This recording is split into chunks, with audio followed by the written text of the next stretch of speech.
Houston Texans, I'm blacking you out. The Atlanta Falcons, I am blacking you out. Washington, I'm blacking you out. Dallas Cowboys, I'm blacking you out. Titans, I'm blacking you out. I'm blacking you out. I'm blacking you out. I'm blacking you out. I'm blacking you out. NFL, we're blacking you out. In 2016, NFL quarterback Colin Kaepernick engaged in a silent, non-violent protest. Colin Kaepernick simply decided to take a knee during the playing of the national anthem at NFL games. He did this to kind of raise awareness to the number of brown and black individuals that had been beaten or killed at the hands of law enforcement across this country. Since the end of last season, as a result of this protest, Colin Kaepernick has been unable to find employment in the NFL. I find that strange, seeing that the NFL has employed individuals that have been convicted of sexual assault, domestic violence, cruelty to animals, along with driving while under the influence. A number of NFL owners have come out and stated the reason they can't employ him is because of a fear of a backlash from sponsors or a certain segment of their fan base. And it's interesting that they've capitulated thus far to a certain segment of the fan base while fearing no backlash from the African American community. The African American community makes up 15% of the NFL's overall viewership. And I find it interesting that they've made the calculation that states that even though they're going to silence one who stood up for values that have meaning to us, they have an expectation that African Americans are still going to be there on opening day, watching and patronizing their product. My belief is simply this: if Colin Kaepernick was willing to take a stand for those of us who are non-celebrities that would have to interact with law enforcement on a day-to-day basis, if he's willing to take a knee for us, certainly we ought to take a stand and stand with him. I think it's important that we take some action steps. As long as Kaepernick is without a job, we refuse to watch the NFL. We refuse to purchase any NFL paraphernalia endorsed by the NFL, and we refuse to engage in fantasy football.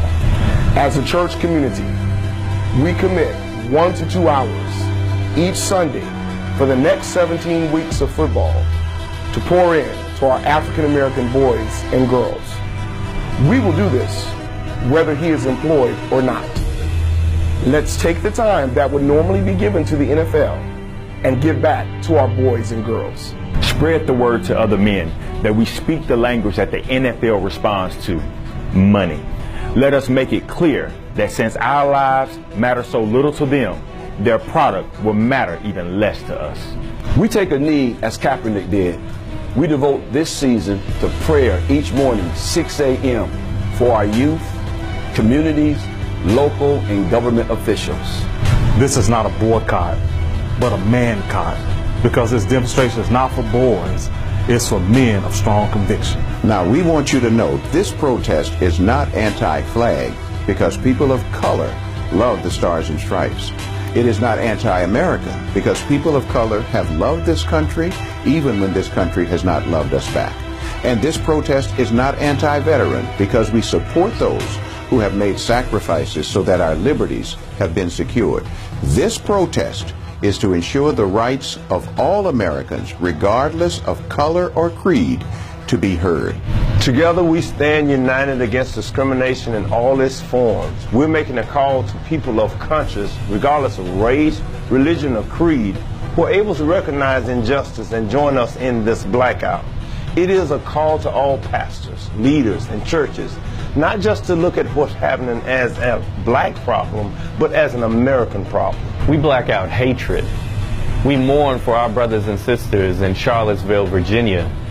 We pray for the healing of that community, along with the healing of our nation.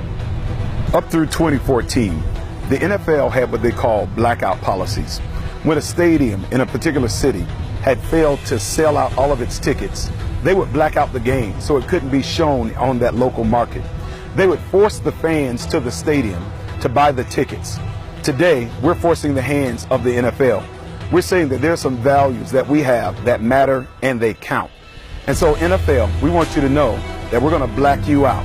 I'm making a call to pastors, leaders, my brothers, all people of conscience, regardless of your race or your background, to join us in this blackout. I want to be clear that I'm a football fan. I played it most of my life growing up, and there's rarely a Sunday that I've missed in my adult years. But there comes a point in time where I've got to prioritize my convictions more than my entertainment value. And let me be clear that this thing is bigger than Colin Kaepernick. He took a stand for an issue that's uniquely valuable to African Americans. But tomorrow, it could be your liberties, your perspective, your worldview that's at stake. He is symbolic of all of us. Join us. Join us. Join us. Join us. Join us. Join us. Join us. We're going to black you out.